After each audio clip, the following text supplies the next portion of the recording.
एक आईपीओ आ रहा है जो आज से आ गया है, जिसके लिए आप आज से अप्लाई कर सकते हैं। Mind space business park writ का आईपीओ 27 जुलाई से 29 जुलाई के बीच।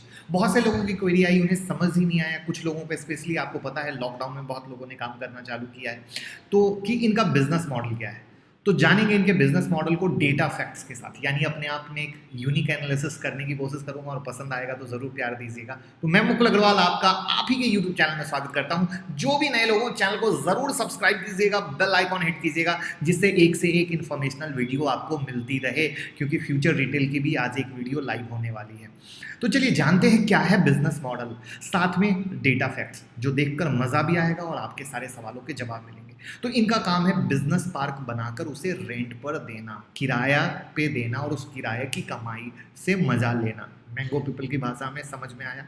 तो अब कुछ लोग ये पूछेंगे कि बिजनेस पार्क होता क्या है। देखिए, बिजनेस पार्क में कॉर्पोरेट ऑफिस होते हैं, मल्टीनेशनल कंपनी के, नेशनल कंपनी के, यानी अगर कहा जाए तो जो क्रीम रेंटर होते हैं, पावरफुल बिजनेस जो चलाने वाले जैसे कंपनियां होती हैं, उनको वो रेंट पे दिया जाता है। अब इस बिजनेस पार्क को बनाने में मोटा पैसा लगता है, और इस बिजनेस मॉडल को कहते हैं रेट, यानी रियल एस्टेट इन्वेस्टमेंट ट्रस्ट कहते हैं। वैसे ही एक वेल नोन बिजनेस ट्रस्ट है माइंड स्पेस बिजनेस ट्रस्ट का, और ये लेकर आ रही है आईपीओ। अब इसकी डिटेल जानकारी में, जब बिजनेस रेंट का है तो इस बिजनेस का ग्रोथ कैसा है उसको चार्ट से देखते हैं, क्योंकि रेंट के ग्रोथ से ही तो आप ये आइडेंटिफाई कर पाओगे कि पैसा लगाएं तो कैसा रिटर्न मिलेगा। उसके बाद इसके बिजनेस मॉडल को और डिटेल में समझेंगे, क्योंकि चार्ट देखने के बाद आपको बहुत सारी चीज़ें क्लियर हो जाएंगी, और जब मैं बताऊंगा तो आप बहुत क्विकली समझ पाओगे। CNW रिपोर्ट निकाली है, industry overview, prominent trend in India office market, changing profile of tenants, increasing demand for quality office space. Simple रखते हैं, डिमांड बढ़ रहा है सालों साल। 2012 से लेकर 2020 तक का ग्रोथ आपके सामने है, साल दर साल किस तरीके से बढ़ा है। उसके बाद अगर ऑफिसेस में बात करें, जैसे यहाँ पे ये माइंड स्पेस है, इसके अलावा ये एम्बेसी है जिसका शेयर ऑलरेडी लिस्टेड है, तो आप ये देखोगे कि जो ऑफिस रेंट देने में बहुत सारी कंपनियाँ हैं, उसमें जो आगे हैं वो है एम्बेसी, और उसके पीछे है माइंड स्पेस। यानी बहुत मैंगो पीपल की भाषा में लाने की कोशिश की है, जैसा मैंने प्रॉमिस किया था कि देखकर मज़ा आएगा। उसके बाद अब बात करते हैं कि इनका मार्केट में पकड़ कैसा है। तो भैया, सारे मेट्रोपॉलिटन सिटी में डिमांड की कहानी, मुंबई, चेन्नई, हैदराबाद, NCR, बेंगलुरु, पुणे, मतलब किसका कहाँ कहाँ डिमांड है और किस तरीके से डिमांड बढ़ रहा है, वो है आपके सामने supply net observation and vacancy trend, जो आपके सामने 2014 से 2022 तक का एक ग्रोथ का पैरामीटर लिया गया है आपके सामने, जिससे आप इस चीज़ को समझ पाओ अगेन। उसके बाद नेट ऑपरेटिंग इनकम की अगर बात करें, तो आप ये 2020 पे खड़े हो, और 2023 में ये ग्रोथ उम्मीद की जा रही है 59.2% का। तो आप ये समझ सकते हो कि किस तरीके से ग्रोथ है। इसको डिटेल में जाने की ज़रूरत ही नहीं है, अपने आप में इसका जो मोटा मोटा कैलकुलेशन है वो इतना प्यारा और इतना अच्छा है कि कोई कंफ्यूजन नहीं रखता है। उसके बाद माइंड स्पेस के अगर रेवेन्यू की बात करें, तो 2018, 2019, 2020 का रेवेन्यू फ्रॉम ऑपरेशन में हमने निकाला है। तो आप देखोगे यहाँ पे, ये देख लो, 1263 करोड़, 2019 में 1431 करोड़, और 2020 में है ये 1766 करोड़। साल दर साल रेवेन्यू बढ़ा है। तो अब आपका इंटरेस्ट कितना आएगा इस आईपीओ को समझने में, और ये जो चीज़ मैंने इतनी सिंपल डायग्राम में रखी है वो कैसा लगा, और ज़रूर बताइएगा कमेंट बॉक्स में। अब शुरू करते हैं फर्दर। तो सबसे पहले हम ये जान लेते हैं कि ये कंपनी नहीं है, ट्रस्ट है, इसलिए शेयर नहीं यूनिट अलॉट कर रही है। ये इन्वेस्टर से पहला पैसा जो कलेक्ट किया जाएगा वो ट्रस्ट में आएगा, और इस पैसे से कमर्शियल प्रॉपर्टी यानी बिजनेस पार्क बनाए जाएंगे, और उस बिजनेस पार्क को रेंट पे दे दिया जाएगा। रेंट से होने वाली इनकम को इन्वेस्टर में दी जाएगी। सिंपल बिजनेस मॉडल, आसानी से समझ में आ गया होगा। अब आगे की कहानी, 27 जुलाई से 29 जुलाई तक आप अप्लाई कर सकते हो।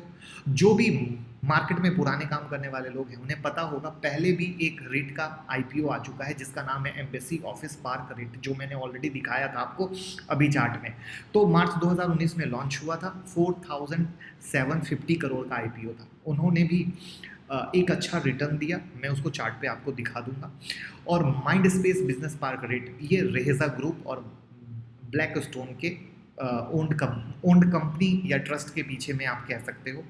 जो पब्लिक साइज है वो 4500 करोड़ का है, यानी मतलब जो रेज किए जाएंगे फंडिंग वो 4500 रुपये करोड़ रेज किए जाएंगे, जिसमें जो सबसे बात है फ्रेश इशू 1000 करोड़ का है, और जो OFS है वो 3500 करोड़ का है। OFS offer for sale. तो अब ये OFS क्या है, यानी जो पहले से यूनिट होल्डर थे वो अपना हिस्सा बेचकर निकल रहे हैं, करेक्ट। और जो 1000 करोड़ है वो रिट के पास जाएगा, यानी ट्रस्ट के पास जाएगा। अब जो सबसे मजे की चीज़ है, जिसको सुन के मज़ा आएगा या आपका इंटरेस्ट अगेन बढ़ेगा, वो है दो चीज़ें, एक एंकर इन्वेस्टर और एक है इंस्टीट्यूशनल इन्वेस्टर के बारे में। लेकिन पहले एंकर इन्वेस्टर हैं क्या, ये एक नया टर्म है जो सेबी के द्वारा लाया गया था। Actually anchor investor are institutional investors who are offered share in a IPO a day before the offer open, यानी IPO ओपन होने से एक दिन पहले वो अप्लाई कर सकते हैं, जिसमें हर एक एंकर इन्वेस्टर को मिनिमम 10 करोड़ रुपए इन्वेस्ट करने की ज़रूरत है। मतलब ये टर्म कंडीशन है, 10 करोड़ रुपए मिनिमम लगाने पड़ेंगे और वो IPO खुलने से पहले अप्लाई करते हैं। और किसी के IPO आने से पहले अगर एंकर इन्वेस्टर उसमें इन्वेस्ट करते हैं, इसका मतलब है मैंगो पीपल की भाषा में कि उस आईपीओ में कुछ तो बात है, दम है, तभी एंकर इन्वेस्टर इन्वेस्ट कर रहे हैं। तो यहाँ पे कंपनी ने एंकर इन्वेस्टर से 1518.74 करोड़ यानी रेज कर लिया है आईपीओ आने से पहले। और उसमें भी एंकर इन्वेस्टर में नाम काफ़ी बड़े हैं, Singapore government, Nomura, HSBC global, fidelity, capital income, बड़े नाम हैं। और इनको 275 रुपये पर यूनिट के हिसाब से 5.5 करोड़ अप्रॉक्स यूनिट मिला है। अब बात करते हैं इंस्टीट्यूशनल इन्वेस्टर की। तो इंस्टीट्यूशनल इन्वेस्टर की तरफ से भी 1125 करोड़ का इन्वेस्टमेंट मिल गया है, जिसमें Singapore government, sovereign bond, capital group जैसे बड़े नाम हैं। तो अब बात को समझिए, 1518 राउंड फिगर पकड़ते हैं, एंकर से आए, 1125 का कमिटमेंट किससे मिला, इंस्टीट्यूशनल से मिला। तो टोटल इन्होंने अभी रेज कितना कर लिया, 2643 करोड़ रेज कर लिया। टोटल इशू साइज कितना है, 4500 करोड़ का, यानी 58% मोटा मोटा इन्होंने रेज कर लिया आईपीओ ओपन होने से पहले ही। तो जब ऐसा रिस्पॉन्स है तो कहीं कोई कमी वाली बात तो है ही नहीं जो दिख रहा है। प्राइस बैंड 274 से 275 रुपीज़ का है। अब इसको लाने का मतलब क्या है, जो 1000 करोड़ रुपए आएंगे जो रेट में आएंगे, उससे इनकी डेट, लाइबिलिटी और अदर फंक्शनल में खर्च किए जाएंगे। ये जो है सेबी में real estate investment trust registered है। अब एक बड़ी चीज़, इनका पोर्टफोलियो क्या है। तो इनका पोर्टफोलियो 295 लाख स्क्वायर फीट का ऑफिस पोर्टफोलियो है, वो भी बॉम्बे में, पुणे में, मुंबई में, पुणे में, चेन्नई में, हैदराबाद में। और 230 lakh square feet completed area है, 28 lakh square feet under construction है और 36 lakh square feet future development है।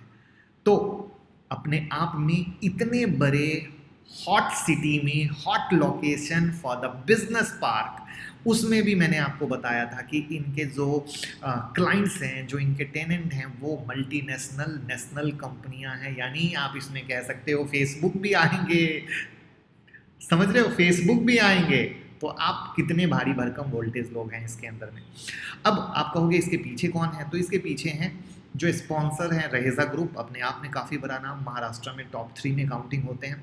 एक्सिस जो ट्रस्टी सर्विस लिमिटेड है वो इसकी ट्रस्टी हैं। तो इस तरीके से एक काफ़ी बड़ा नाम है। तो ये सारी इन्फॉर्मेशन थी। अब आप पूछोगे इन्वेस्ट करें या ना करें, आईपीओ के लिए अप्लाई करें या ना करें। लॉन्ग टर्म के हिसाब से आप बिल्कुल अप्लाई करें, क्यों, वो मैं चार्ट पे दिखाता हूँ।